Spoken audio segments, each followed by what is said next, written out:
la clase, esta, y les subí también todos los papers principales con respecto al diagnóstico periodontal que ustedes van a manejar, ¿ya? El paper original, el que está en inglés y el que es la base para justificar los diagnósticos periodontales, ¿ya? A partir de ese que yo les subí es por el cual ustedes tienen que justificar cuando presenten sus casos clínicos y hacer los diagnósticos que van a hacer a sus pacientes en la clínica, ¿de acuerdo? Esto ustedes ya algo vimos en clínica la semana pasada en el módulo corto, ¿sí? Pero fue una cápsula súper resumida para que tuvieran algunas nociones, pero ya hoy vamos a ver en estas 3 clases que vienen la clasificación como tal en más detalle, ¿ya? Y en qué vamos a tener en cuenta para poder llegar al diagnóstico de nuestro paciente y cómo justificar. Bueno, bueno, antes de empezar, acuérdense que esta semana tienen preclínicos de periodoncia, tienen que llevar sus bandejas estériles, sus sondas periodontales estériles, sus curetas no estériles, no es necesario que estén estériles, la punta del escáner, ¿ya? Y en clínica esta semana les van a comenzar a entregar también el escudo facial, ¿ya? Entonces preocúpense de que ojalá se los entreguen en la primera sesión para que puedan de una vez usarlo al hacer el examen, ¿ya? Diga. Idealmente sí, porque van a instrumentar todos los ciclos. ¿Ya? Ahora, si no las tienen, igual pueden trabajar en grupos y se van prestando algunas curetas mientras tanto. ¿Ya? Bueno. Entonces, resultados de aprendizaje, reconocer los diferentes diagnósticos presentes en la clasificación de la enfermedad periodontal 2017 y comprender los diagnósticos asociados a las categorías de salud periodontal y enfermedades gingivales, ya que es la primera categoría que vamos a ver. ¿Ya? Entonces, como yo ya les había comentado en algún momento, el diagnóstico periodontal se modificó hace un par de años, hace unos 5 años que se hizo un nuevo análisis de la clasificación antigua que teníamos. La clasificación con la que trabajamos hasta el año 2018 duró casi 20 años, se hizo en el año 1999 y se le hicieron un par de modificaciones muy pequeñitas, pero obviamente el ser humano evoluciona, los tratamientos evolucionan y por ende también las patologías van evolucionando y van cambiando y se dio la necesidad de hacer una actualización, ¿ya? Y a partir de esa actualización, en el año 2017 se creó esta nueva clasificación que involucra 4 categorías principales.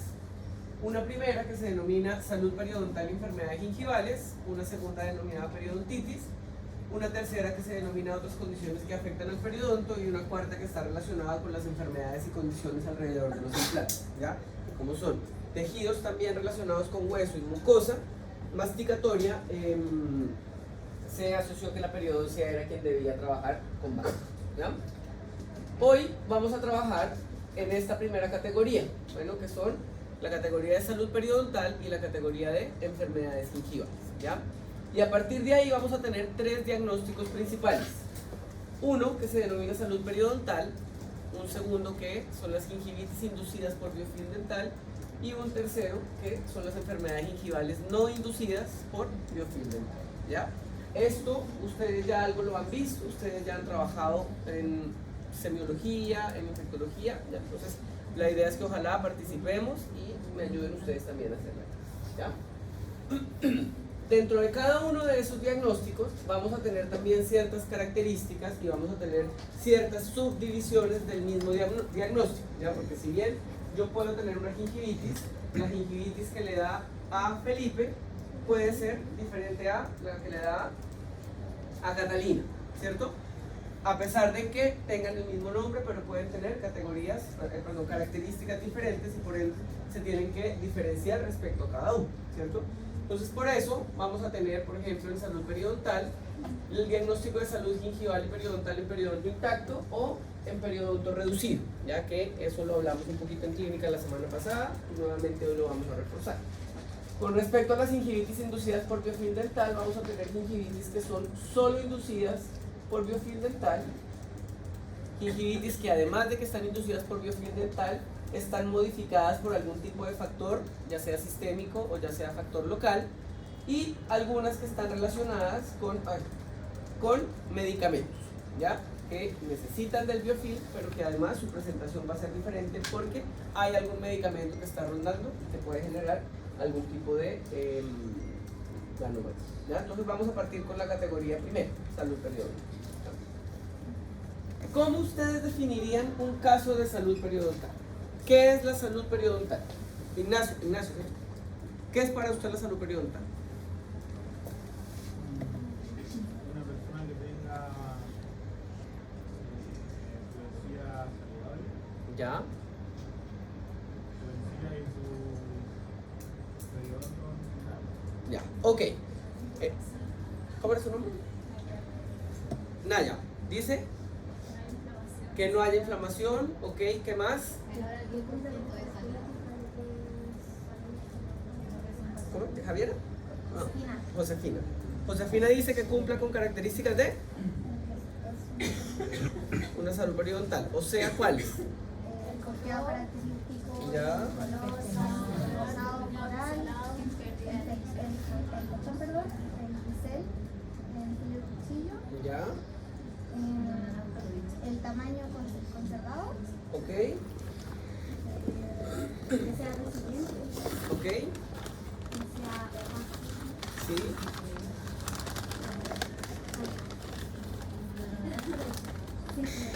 contra la cáscara. Ya, bien, muy bien, ¿cierto? Entonces uno habla de un estado de salud periodontal en general cuando visualmente y exploratoriamente el paciente cumple con todas esas condiciones que manifestaron ustedes. El color de tal manera, el tamaño de tal manera, la consistencia de tal manera, y además que no hay un proceso activo de destrucción periodontal, ¿cierto? Pero además hay unos parámetros que son objetivos, ¿ya? Al hablar de un parámetro objetivo me refiero a algo que yo puedo medir. ¿Qué podría medir? ¿O se acuerdan de lo que vieron en la cápsula y lo que leyeron en el paper y lo que vieron? Profundidad del surco, ¿qué más? Margen gingival, ya, pero un parámetro que yo mida y que me diga hay salud periodontal, con un número. O sea, si yo tengo pérdida de NIC, ¿nunca voy a tener salud periodontal? No. Entonces, ¿cuál es el parámetro? El número que a mí me da salud periodontal. ¿Cómo? O sea, si yo tengo 4 milímetros, ¿puedo no tener salud periodontal? O sea, no puedo tener salud periodontal. El sangrado, ¿cómo es su nombre? Felipe, dice el sangrado. ¿Qué pasa con el sangrado?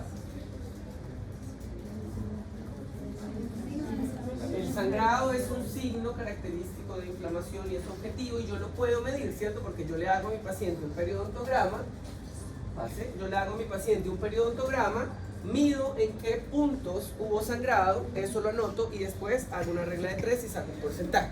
Ustedes no van a hacer la regla de 3 porque el Dentalin les da automáticamente eso, ¿ya? Pero el parámetro principal para determinar la salud gingival es... ¿dónde está? Bueno, es el porcentaje de sangrado al sondaje, ¿ya? Que tiene que ser menor, ¿a cuánto? Al 10%, ¿no es cierto? Y una vez yo tengo ese porcentaje de sangrado al sondaje menor al 10%, además me tengo que fijar en todo esto que ustedes hablan, ¿cierto? Ausencia de sangramiento y eritema, ausencia de sintomatología, y tenemos algunos factores que pueden estar presentes o no, porque recordemos que el diagnóstico puede ser en un periodonto intacto o en un periodonto reducido, ¿cierto? ¿Cuál es la diferencia entre un periodonto intacto y en un periodonto reducido? el pimiento reducido tiene producción ¿De quién? de Tiene mayor pérdida y entonces en el intacto igual tengo pérdida de inserción. No, ya, la diferencia es si tengo o no tengo pérdida de nivel de inserción clínica. ¿Qué era la pérdida de nivel de inserción clínica? No, no. No. Diga. ¿Pero qué cosa? ¿Qué tejido? El epitelio de unión con respecto al LAC, ¿cierto? Entonces, pérdida de nivel de inserción clínica me indica que el epitelio de unión migró hacia apical, ¿cierto? ¿Usted algo me quería preguntar? Cuando un paciente da se evalúa si es algo o ya se lo... ¿Cómo? Perdón. Cuando el nivel de sangrado baja hasta el 20%, se toma como si fuera un paciente sano o ya se lo... No. Menos del del 10% es salud. 10 hacia arriba, ya yo tengo algún tipo de patología. ¿Ya? Entonces, yo tengo que diferenciar si el periodonto es intacto o el periodonto reducido dependiendo de la pérdida del nivel de inserción clínica, ¿cierto? Si el periodonto es intacto, me indica todo lo que tengo acá. Ay. Ausencia de sangramiento, ¿cierto? O menor a ¿cuánto? Al 10%, sin sintomatología, y esto es lo que me diferencia de un periodonto reducido. Ausencia de pérdida de nivel de inserción clínica y el nivel óseo fisiológico, ya sabemos que está entre 1 a 3 milímetros desde el límite velocementario hacia apical, ¿cierto? ¿Qué pasa con un periodonto reducido? En el periodonto reducido yo ya tengo una pérdida de nivel de inserción clínica, es decir, mi epitelio de unión ya migró hacia apical por alguna razón, ¿ya?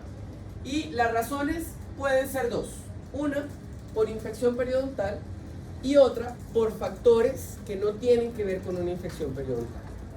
Ya de esas dos maneras yo lo voy a clasificar. ¿Cómo sé yo si tuvo que ver con una infección periodontal que se haya perdido esa inserción? ¿Antecedentes? ¿Cómo? ¿Por ¿Qué dice Paola? antecedentes?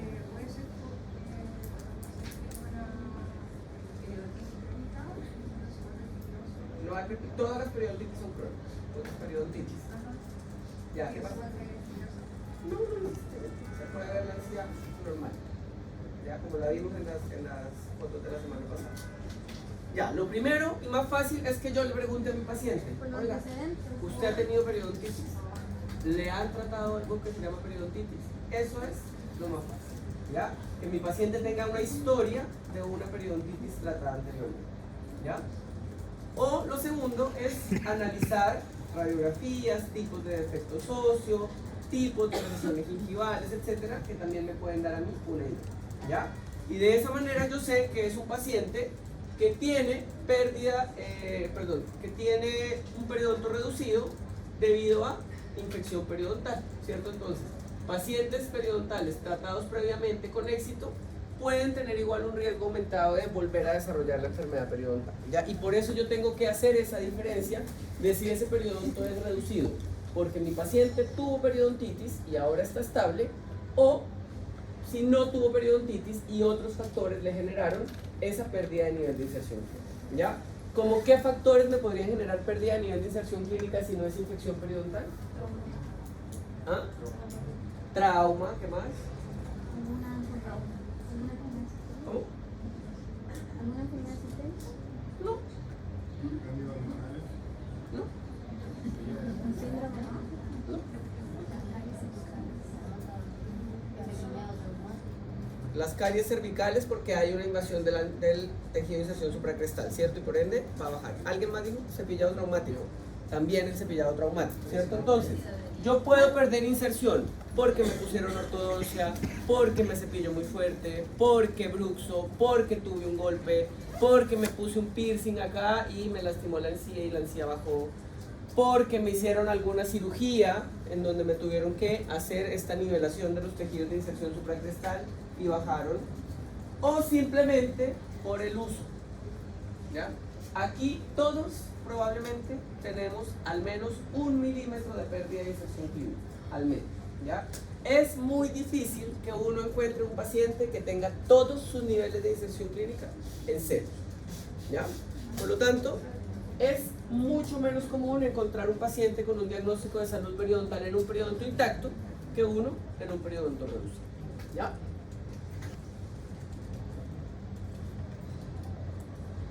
Entonces aquí tenemos esta tablita que nos establece todos los parámetros para diagnosticar salud periodontal, ¿ya?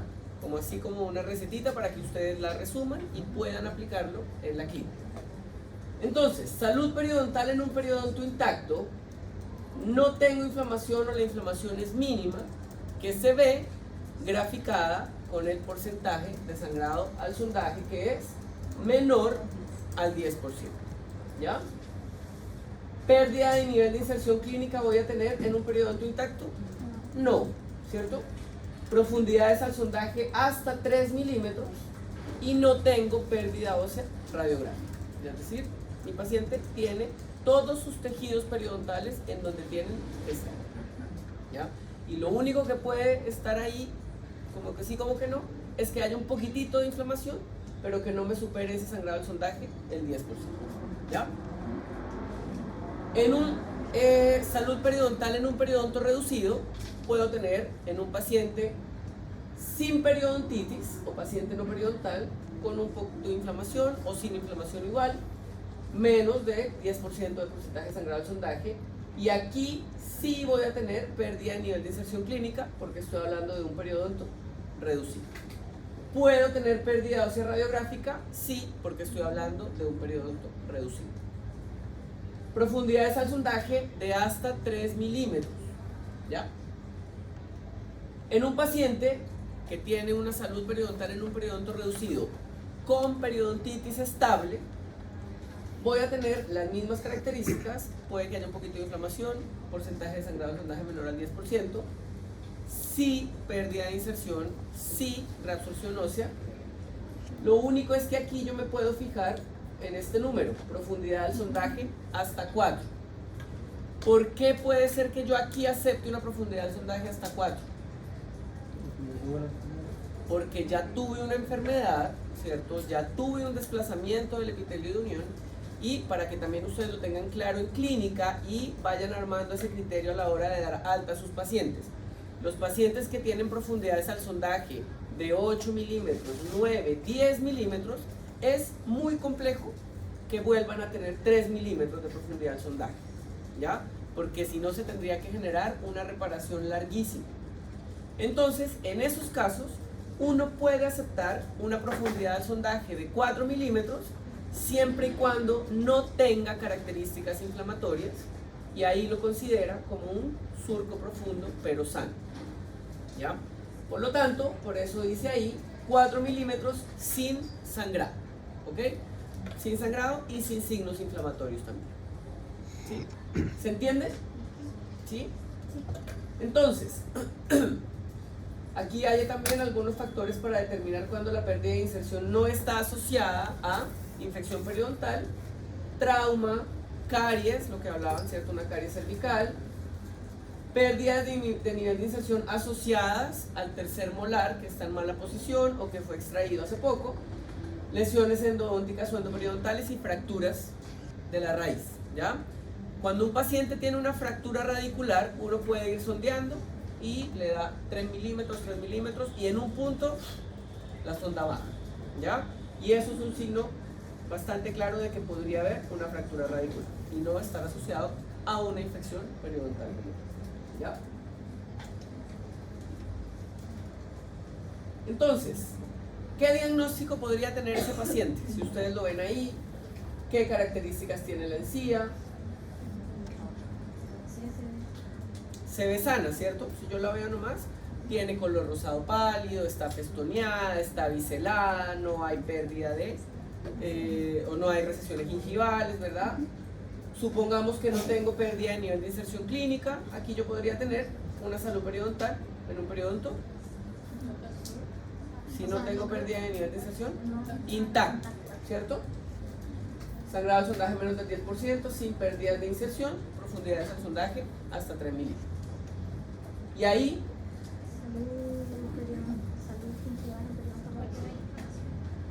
ahí igual fíjense que aquí, ¿qué hay acá?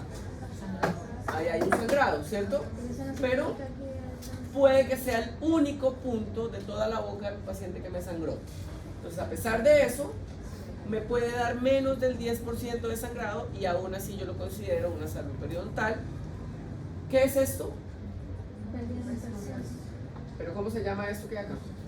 Una recesión gingival, ¿cierto? Por ende, claro que tengo pérdida de nivel de inserción clínica porque miren la dónde está y el epitelio de unión debe venir por acá. Tengo una salud periodontal en periodonto reducido, probablemente en un paciente sin periodontitis, ¿cierto?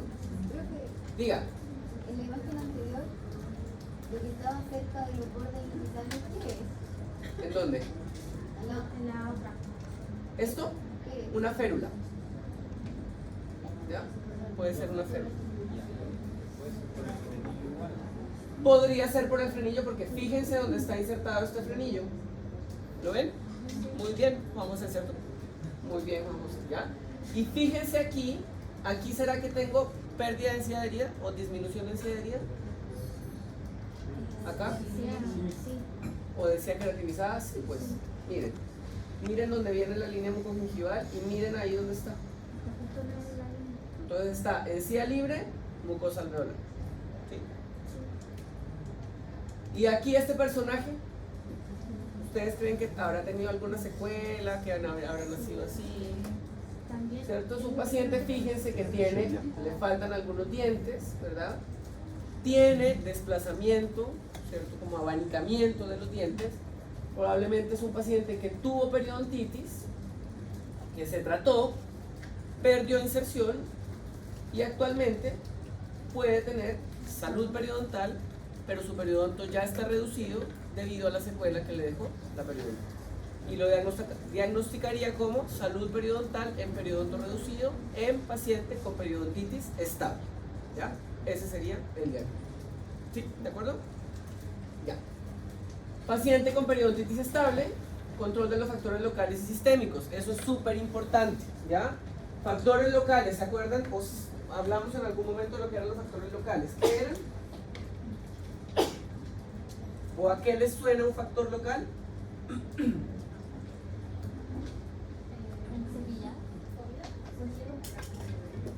Son todos los factores que me van a generar a mí acumulación de biofilm.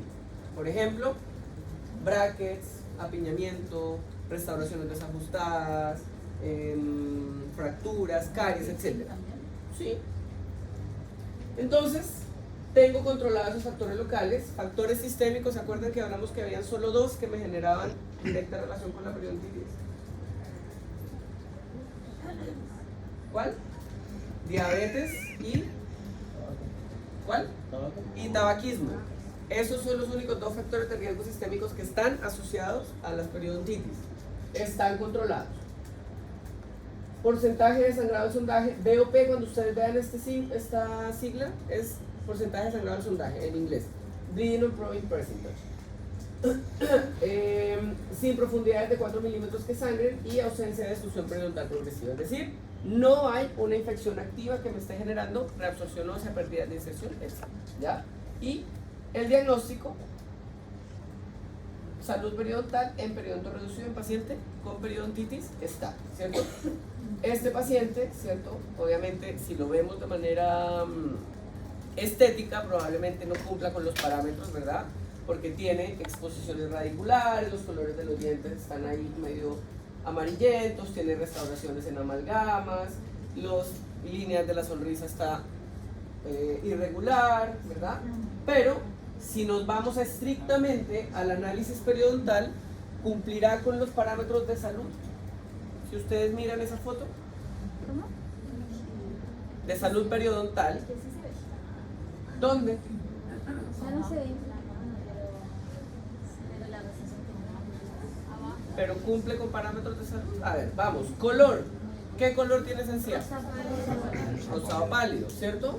Lo que no cumple con el bisel, o sea, Puede que no o sea, tenga con- bisel en todos lados, ¿ok? no, tampoco con la forma festoneada. Sí, miren. Aquí hay un festón, aquí hay otro festón, aquí arriba hay festón. ¿Ya? Acuérdense, a pesar de que yo tenga recesión gingival, yo puedo tener festón. Y el punteo característico tampoco. Está medio perdido el punteo característico, aunque puede ser también por la foto, ¿ya? Puede ser por la foto. Pero no se ven signos inflamatorios, probablemente se le hizo un periodontograma y no tiene profundidades al sondaje de 4 milímetros con sangrados superiores. Entonces, si cumple con eso, sangrado al sondaje al 10%, no hay signos inflamatorios, no hay profundidades de más de 4 milímetros con sangrado, es un paciente con salud periodontal en periodonto reducido con periodontitis estable. Díganme. El brillo de la encía era salud. No, la encía no debe brillar, ¿ya? Pero por eso le digo que aquí esto puede ser un poco también por la foto, por cómo está tomada la foto, ¿ya? Dígame. ¿El de abajo? ¿Qué es eso? Sí se ve como si fuera inflamado, pero si no es, ¿qué es eso? ¿Dónde? Abajo, ¿Esto? no como la impresión. No, es la encía, fíjese que está rosada, ¿ya? O puede ser que a lo mejor a este paciente le hayan hecho algún tipo de cirugía para engrosar el fenotipo periodontal y por eso se ve así como más abultado, ¿ya? Pero esto no tiene características inflamatorias, ¿ya? ¿Sí? ¿Se entiende? Entonces no se dejen llevar porque los dientes se ven amarillos, recesión, porque yo puedo tener salud periodontal y con un periodonto reducido en un paciente cuya periodontitis está estable, ¿ya? Ahora, ¿a este paciente se le podría reactivar la periodontitis? Sí. Sí, de ahí la importancia de las terapias de mantenimiento periodontal, ¿ya? Sería más propenso. Más propenso que. Es más propenso. Los pacientes que tuvieron periodontitis son más propensos a que vuelva a activarse su periodontitis, ¿ya? La periodontitis es una enfermedad crónica, ¿ya? Se va a mantener, solo que se controlan todos los factores para que no se active, ¿ya? ¿Preguntas respecto a salud periodontal? ¿No?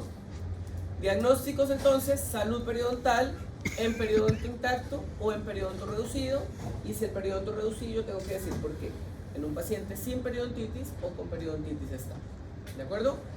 Todo el diagnóstico tiene que ser así, no puede poner solo salud periodontal, ya tiene que poner todos los apellidos de ahí para adelante, ¿ya? Segundo ítem, segundo diagnóstico, gingivitis inducidas por biofilm dental, ¿ya? Ese es el nombre, así lo tienen que poner, ¿ya? Gingivitis inducida por biofilm dental, asociada a placa, no, inducida por biofilm dental, ¿ya? Las gingivitis inducidas por biofilm dental son las gingivitis que conocemos comúnmente y que se denominan inducidas por biofilm dental porque ¿quién las desencadena? El biofilm, ¿ya? Si yo no tuviera biofilm o un biofilm con características patogénicas, no se me va a inflamar la encía, ¿ya?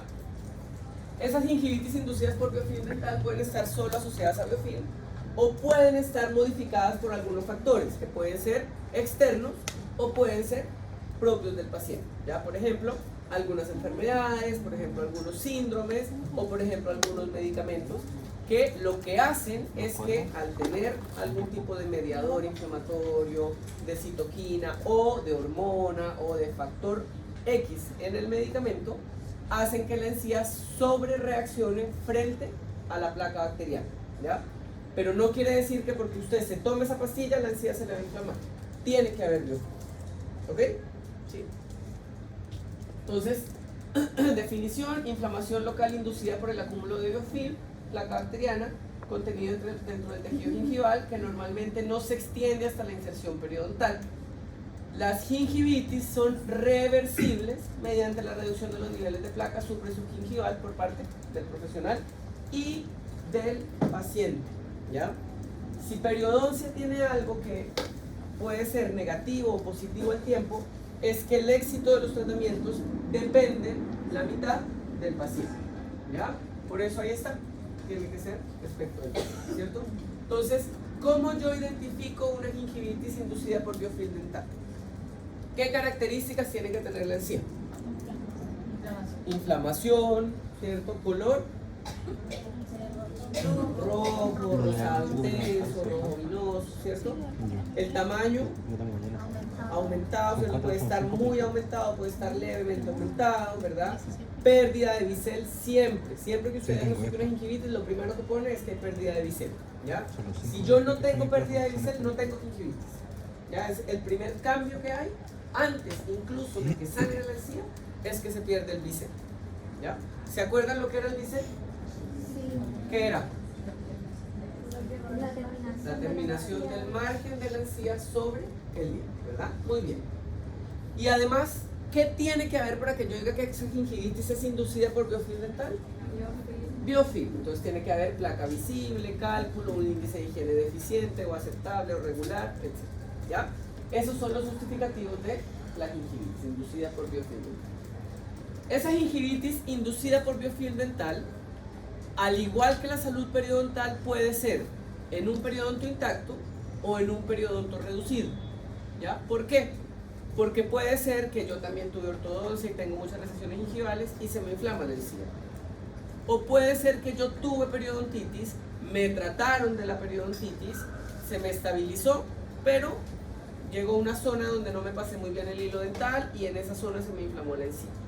Entonces, se me inflama la encía, pero no tengo una pérdida progresiva, no está activa mi infección, no hay un saco periodontal, por lo tanto simplemente tengo una gingivitis en un periodonto reducido, porque mi periodonto quedó reducido después de la periodontitis que tuve, en un paciente con periodontitis estable o tratada exitosamente. ¿Se entiende? Parámetros, mismos parámetros o muy parecidos a los que vimos con salud periodontal. En un periodonto intacto, ¿cómo diferencio uno intacto de uno reducido? ¿Por quién?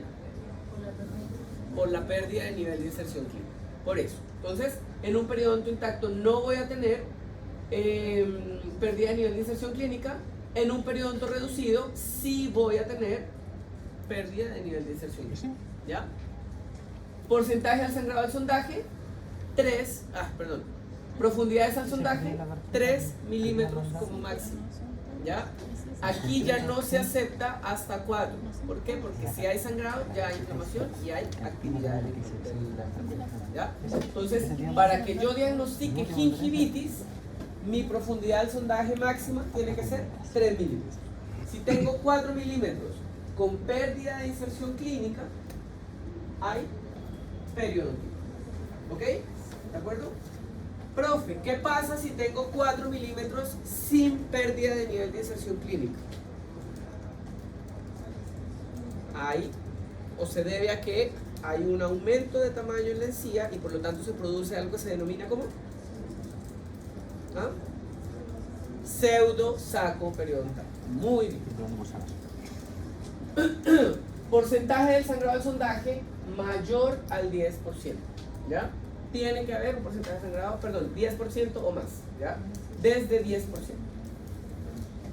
Y pérdida ósea radiográfica, si es un periodonto intacto, no voy a tener pérdida ósea radiográfica. Si es un periodonto reducido, sí podría eventualmente tener pérdida ósea radiográfica. Ya depende de qué tanta inserción apenas. Bueno, ahora, las gingivitis inducidas por biofilm dental, además de indicar si son en un periodonto intacto o en un periodonto reducido, y si es reducido, si es por periodontitis o sin periodontitis, también se diagnostican de acuerdo a la extensión, ¿ya?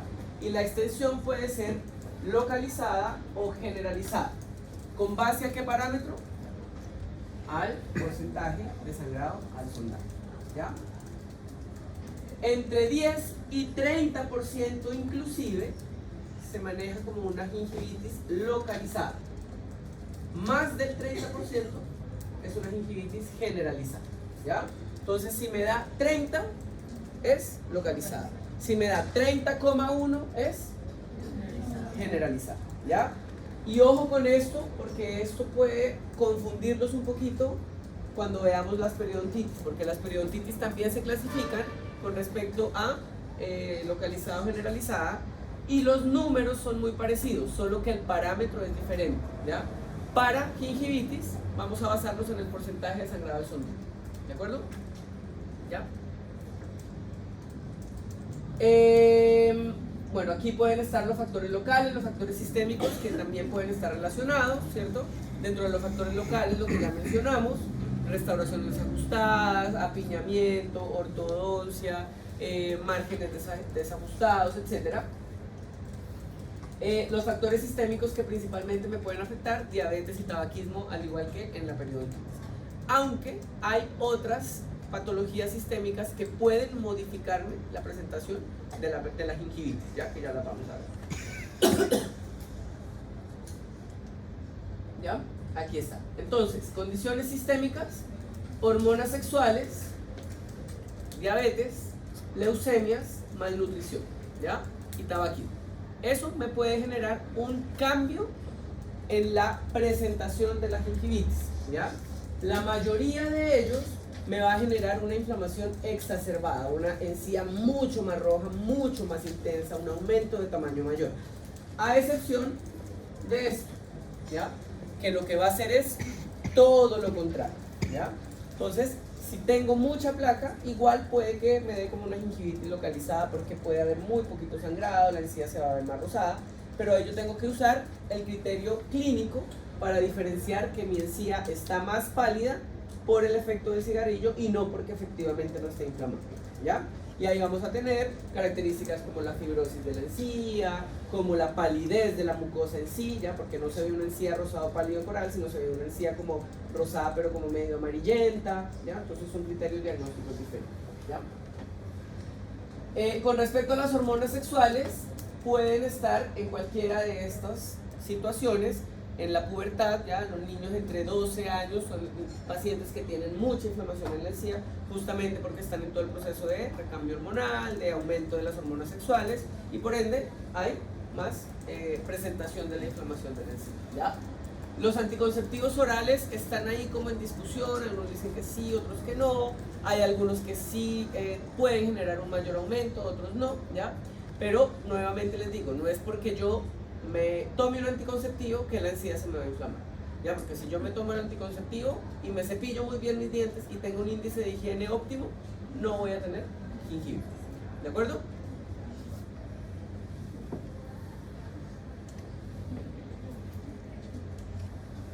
Entonces fíjense la presentación de esta enfermedad acá y fíjense acá. ¿Ven alguna diferencia? ¿Cuál?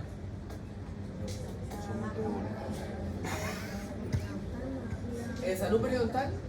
¿Josefina? O sea, que hay inflamación. Hay inflamación. Una tiene gingivitis y la Ya. otra tiene... Ambos, les soplo, ambos tienen Ambos gingivitis tienen, acá, pero en distintos... pero tienen una presentación clínica diferente, ¿no es cierto? Aquí yo veo una gingivitis más clásica, ¿verdad? La encía un poquito más rojita, sobre todo en la encía libre. Miren, estas papilas están un poquitito aumentadas de tamaño, pero tampoco una brutalidad. Pero fíjense acá, miren esta agrandamiento gingival, ¿ya? Entonces aquí, además de haber una gingivitis, hay un agrandamiento gingival, ¿de acuerdo? Y puede estar mediado por una hormona, puede estar mediado por un medicamento, etc.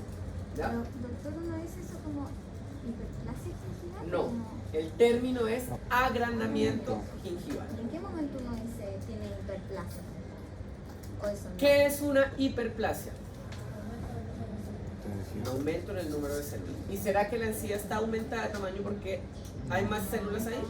No, es porque hay una inflamación, ¿ya? Entonces el término hiperplasia es un término súper mal utilizado. Y ustedes puede que lo escuchen y van a ver doctores que van a hablar de hiperplasia gingival. No existe el término hiperplasia gingival a menos que hagamos una biopsia y lo llevemos al microscopio y veamos que efectivamente hay un aumento en la cantidad de fibroblastos, etcétera, células, ¿ya? Pero como es un aumento generado por un infiltrado inflamatorio, lo que hay es un agrandamiento gingival y ese es el diagnóstico, ¿de acuerdo? ¿Ya? Agrandamientos gingivales inducidos por fármacos. Miren esta exageración aquí, ¿ya? De la inflamación, ¿ya? Y esto es real. ¿Qué medicamentos me pueden generar a mí aumento en el aumento de tamaño? Antihipertensivo. Nifedipino. ¿Qué más? La ciclosporina. ¿Qué es la ciclosporina? ¿Qué es el nifedipino? Un antihipertensivo. Es un antihipertensivo, ¿ya? Entonces el nifedipino y las familias de los pinos, ¿ya? Ciclosporina. ¿Qué es la ciclosporina? ¿Inmuno qué? Un inmunosupresor. ¿Por qué a mí se me ocurriría darle como médico un inmunosupresor a un paciente? Porque pueden haber factores autoinmunes o lo más común, no, infección, y le doy un inmunosupresor, lo mato. Porque un inmunosupresor, ¿qué es lo que va a hacer? Bajarme el sistema inmune.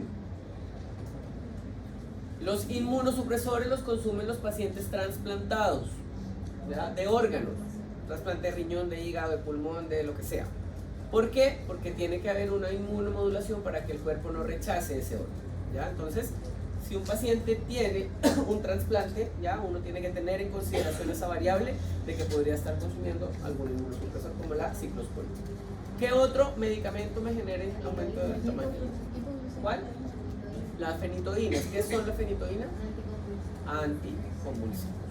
Entonces, si mi paciente me dice tengo epilepsia, puede también darme un antecedente de qué.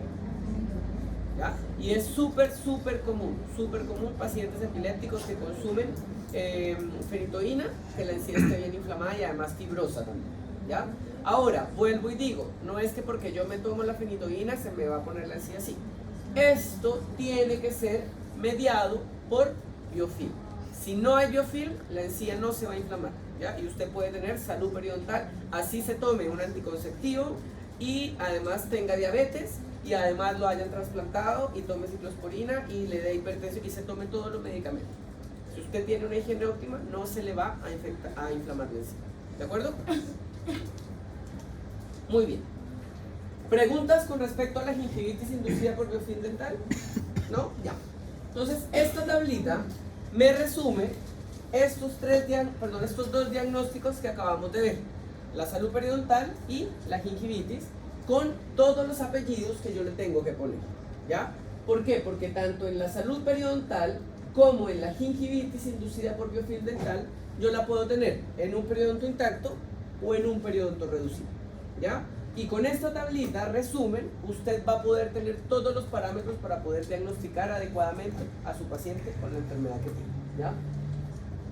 Salud periodontal en un periodonto intacto, no hay pérdida de inserción, las profundidades de sondaje son hasta 3 milímetros, no hay sangrado de sondaje y no hay pérdida ósea. Salud periodontal en un periodonto reducido, voy a tener pérdida de nivel de inserción clínica, menos del 10% de sangrado, profundidades de 3 milímetros en un paciente sin periodontitis, y salud periodontal en un periodonto reducido en un paciente con periodontitis estable. Si tengo pérdida de nivel de inserción, puedo tener 4 milímetros de profundidad del sondaje sin características inflamatorias ni sangrado en ese punto, y mantenemos el 10% de sangrado, ¿ya? Gingivitis, mismos parámetros, la diferencia es que el porcentaje de sangrado de sondaje es de 10% o más y que en ninguno de los 3 casos puede haber profundidades de 4 milímetros, ¿ya? Porque eso ya me indicaría que hay una activación del proceso destructivo. ¿Se entiende? ¿Sí? ¿Preguntas hasta acá? No. ¿No? Ya. Tercer diagnóstico que podemos tener en esta categoría: enfermedades gingivales no inducidas por biofilm dental. ¿Cuál será la diferencia entre estas y las que acabamos de ver recién? La presencia de biofilm.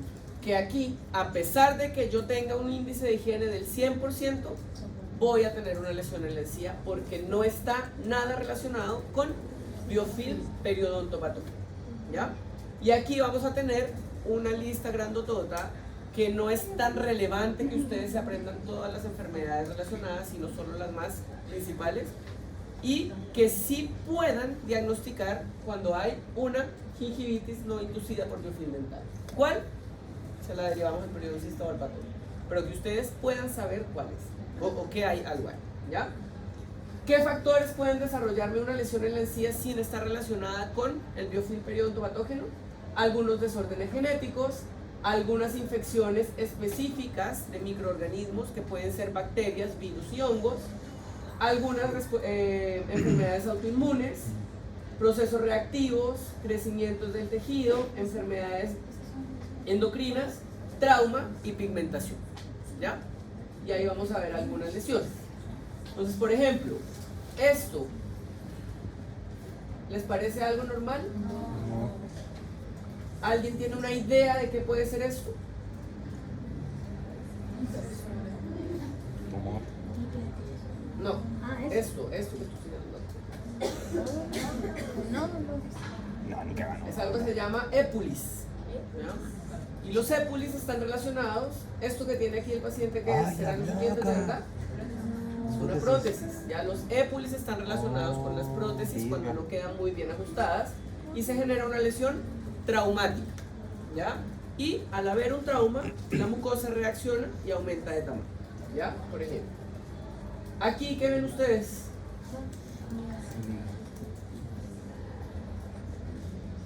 Cándida. Descríbanme la imagen, no me den un diagnóstico. ¿Qué ven? Placas blancas, ¿cierto? Que probablemente si yo les paso una gasa se van a desprender y me van a dejar una superficie sangrante. ¿Qué diagnóstico será esto? Una candidiasis pseudomembranosa, ¿cierto? Acuérdense que hay varios tipos de candidiasis. Si la candidiasis se presenta en la encía, es una enfermedad gingival no inducida por biofilm dental. Candidiasis pseudomonas. ¿Se entiende?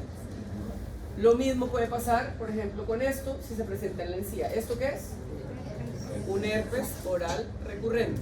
Si esto me da en la encía, puede ser una enfermedad gingival no inducida por biofilm dental, herpes, ¿ya? Herpes oral recurrente, ¿ya? Esto acá puede ser un líquen plano, ¿cierto? Tiene todas las características de un líquen, ¿verdad? Esas líneas blancas, ¿cierto? En una mucosa relativamente sana, no hay factores traumáticos asociados a él, ¿ya? Y este paciente podría eventualmente tener algún tipo de lesión también en la piel, porque acuérdense que son enfermedades o patologías mucocutáneas, ¿ya? Y pueden dar en piel y mucosas, ¿ya?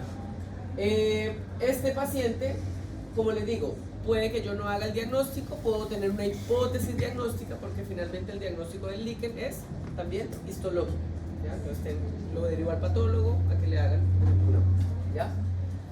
Existen otro tipo de enfermedades bacterianas que pueden presentarse en la boca, ¿ya? Principalmente asociadas a infecciones de transmisión sexual. Neisseria gonorrea, ¿la conocen? O bueno, espero no la conozcan, pero sepan que existe, ¿sí?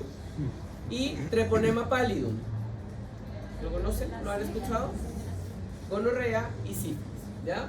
Que si bien son infecciones de transmisión sexual y que pueden estar en los órganos sexuales, también pueden estar en la cavidad bucal, y nosotros tenemos que tener la capacidad de identificar, y si bien no lo vamos a tratar, lo vamos a derivar al patólogo, etcétera, sí al menos identificar que hay algo en que con una hipótesis diagnóstica lo voy a derivar, ¿de acuerdo? ¿Ya? ¿Cuál era la primera? ¿Cuál? ¿Esto? Puede también ser un líquen plano, puede ser un pénfigo, ¿ya? Otros factores que pueden estar relacionados, mire, esto es pénfigo, ya, esto es líquen plano, bueno, propio en la encía. ¿Cuál puede ser la diferencia entre el pénfigo y el líquen plano? ¿Se acuerdan? ¿Ustedes ya vieron patología oral? Ahí está. Ah, ya llegaron a esto. ¿Y qué diferencia puede haber entre el pénfigo y el líquen plano? La úlcera, el tipo de... ¿Dolerá el pénfigo? No. El pénfigo puede doler, el líquen plano regularmente no tiene ninguna sintomatología, se presenta así, ¿ya? Y aquí está en la encía, por lo tanto, hay que hacer un diagnóstico periodontal de esa lesión, enfermedad gingival no inducida por biofilm dental. ¿Ya? Y con que usted me ponga eso y luego una hipótesis diagnóstica, está. ¿Se entiende? ¿Sí? Ya. Hay otros factores, otras enfermedades, leucemias, neutropenias, que también pueden generar algún tipo de presentación en la encía, ¿ya? Actividad. 15 minutos tenemos, ¿ya? Entonces se van a reunir en grupitos rápidamente. En el Classroom están los casos clínicos que van a analizar. La idea es que analicen el caso clínico y dar un diagnóstico y justifiquen el porqué de ese diagnóstico que dieron, ¿ya? Primer caso clínico dice: paciente mujer, 15 años, sistémicamente sana, asiste a la consulta porque presenta mucho sangrado en las encías al cepillarse los dientes. Al examen clínico se observa la encía con coloración rojo intenso, placa bacteriana abundante, cálculo supragingival. Al examen periodontal el índice de higiene del INDE dio un 5,2%. Periodontograma, la mayor profundidad del sondaje fue de 3 milímetros. No hay pérdida de nivel de inserción clínica ni ósea radiográfica y el porcentaje de sangrado del sondaje es 61%. ¿Ya? Segundo caso clínico, paciente de 37 años, sistémicamente sano, quiere hacerse una limpieza, refiere que asiste regularmente cada 6 meses y cepilla 2 veces al día, usó ortodoncia fija por 3 años, nunca ha sido diagnosticada de periodontitis. Al examen clínico tiene una encía rosado intenso, placa bacteriana. Al examen tiene un índice de LINDE de higiene de 46%, profundidades al sondaje de 2 y 3 milímetros, presenta recesiones gingivales en la cara vestibular de los primeros molares y en los incisivos inferiores, pérdida de nivel de inserción clínica a nivel de los molares de 1 y 2 milímetros y porcentaje de sangrado del 23%. ¿Ya? Y el caso 3, una mujer de 24 años quiere hacerse un blanqueamiento, toma anticonceptivos, nunca ha sido diagnosticado con periodontitis, durante muchos años usó un cepillo de cerdas duras, al examen se observa la encía rosado pálida en su mayoría, a excepción del margen de los dientes 1, 4 y 2, 5 que tienen un color rosado intenso, recesión de gingivales, índice del INDE de 63%, profundidades de 2 y 3 milímetros y pérdida a nivel de inserción clínica de 2 y porcentaje de sangrado de 8,3%. ¿Ya? Rápidamente se reúnen, analizan los diagnósticos, lo justifican y después vamos a socializar. ¿Ya?